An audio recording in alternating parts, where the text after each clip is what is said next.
Ježiš priniesol viac svetla. Ježiš prišiel, aby ukázal, že najdôležitejšie je milovať Boha a svojho blížneho. Učil, že by sme mali konať dobro, pomáhať tým, ktorí to potrebujú, odpúšťať a žiť s radosťou a pokojom v srdci. Nevymazal to, čo učil Mojžiš, ale zapálil väčšie svetlo, aby každý pochopil, že Boh je láska a že môžeme byť každý deň lepší. Čo Ježiš učil? Ježiš povedal, že najdôležitejšie je milovať Boha celým svojim srdcom a milovať ostatných tak, ako milujeme seba samých. Chcel, aby každý pochopil, že byť dobrý vo vnútri je dôležitejšie ako len dodržiavať pravidlá navonok. Preto vysvetlil, že celý Boží zákon možno zhrnúť do jednej veci – lásky.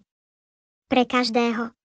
Ježiš povedal, že Boží zákon je pre všetkých ľudí, nielen pre jednu skupinu alebo ľudí. Boh miluje všetky svoje deti bez toho, aby medzi nimi robil rozdiely. Ježiš bol viac ako učiteľ. Prišiel, aby naplnil to, čo o ňom povedali starí proroci. Ježiš učil, že pravý život nie je len tu na zemi, ale v nebeskom kráľovstve. Ukázal cestu, ako sa tam dostať, tým, že bude dobrý, spravodlivý a plný lásky.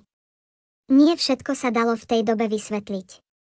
Ježiš vedel, že niektoré veci je ťažké pochopiť, a tak zasial semienka myšlienok, ktorým sa porozumie až neskôr. Vedel, že ľudia musia rásť a učiť sa viac, aby pochopili všetko. Veda a poznanie mali ľuďom časom pomôcť lepšie pochopiť Ježišovo učenie.